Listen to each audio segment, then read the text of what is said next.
पूर्व केंद्रीय मंत्री व गाजीपुर के विकास पुरुष कहे जाने वाले मनोज सिन्हा को देश के सबसे संवेदनशील प्रदेश जम्मू कश्मीर का उपराज्यपाल बनाए जाने पर चर्चाओं का बाजार गर्म हो गया है।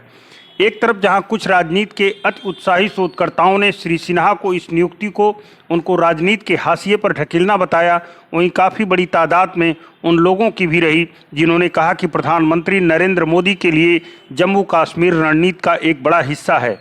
ऐसे में धारा 370 समापन के ठीक एक वर्ष बाद जब वहां कुछ रचनात्मक कार्य संपादित करने हैं, ऐसे में मनोज सिन्हा की नियुक्ति नरेंद्र मोदी का बड़ा दांव है।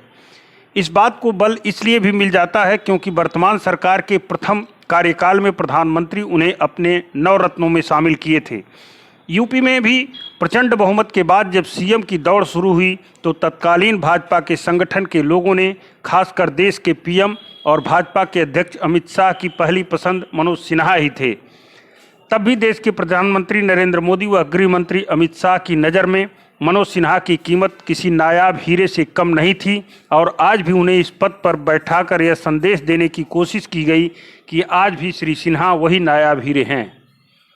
गौरतलब है कि मनोज सिन्हा के जम्मू कश्मीर के उपराज्यपाल नियुक्त होने के बाद जनपद में सोशल मीडिया पर भूचाल सा आ गया, बधाइयों का तांता लग गया।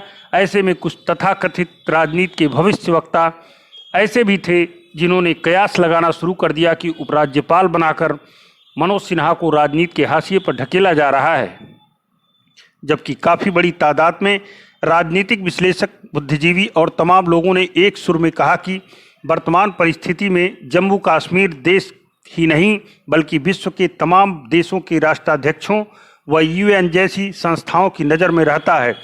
ऐसे में मनोज सिन्हा को उपराज्यपाल के रूप में काम करने का मौका मिलेगा।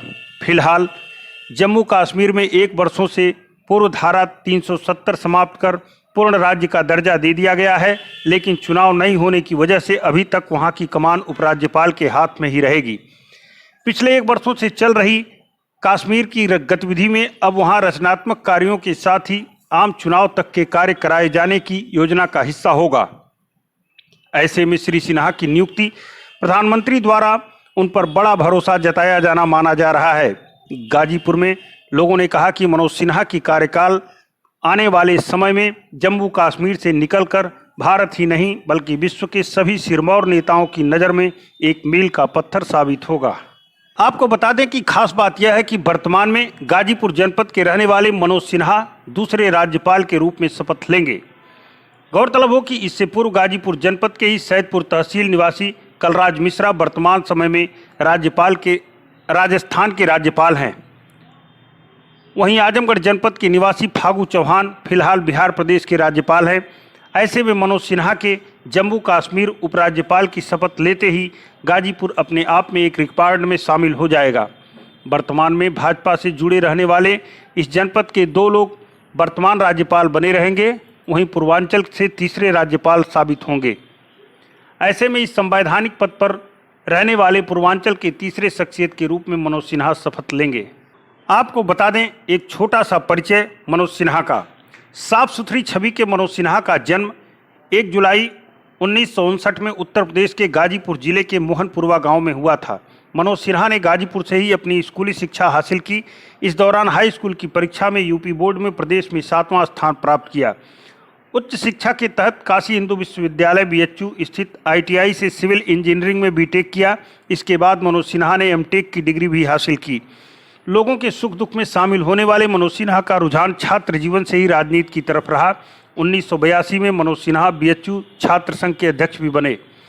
गाजीपुर जनपद के मोहम्मदाबाद तहसील अंतर्गत मोहनपुरवा गांव में जन्मे और केंद्रीय मंत्री तक रहते हुए मिट्टी से अपने व्यक्तिगत लगाव के चलते मनोज सिन्हा तक का गांव का एक सामान्य व्यक्ति भी गले लगकर अपनी बात संजीदगी के साथ कर लेता है। यह मनोज सिन्हा की बड़ी खासियत है।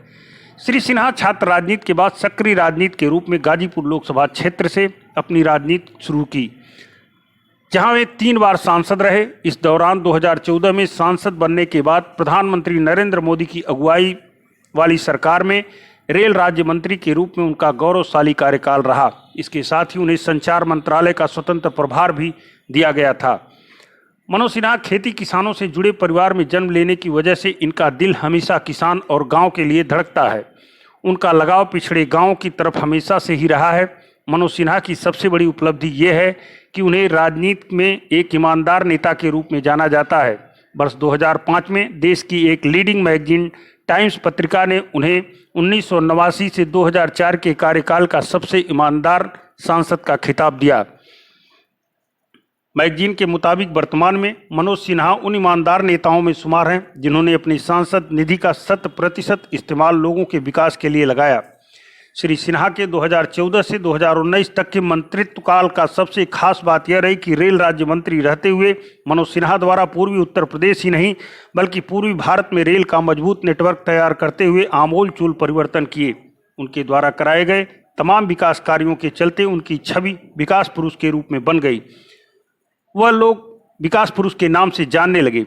लोकसभा चुनाव 2019 में गाजीपुर लोकसभा सीट से ही तमाम विकास कार्य कराए जाने के बावजूद उन्हें सपा और बसपा के गठबंधन प्रत्याशी के हाथों पराजय का सामना करना पड़ा। इसके बावजूद वह अपने क्षेत्र में लगे रहे। अब केंद्र सरकार द्वारा नई जिम्मेदारी दिए जाने के बाद समूचे पूर्वांचल में खुशी की लहर दौड़ पड़ी है।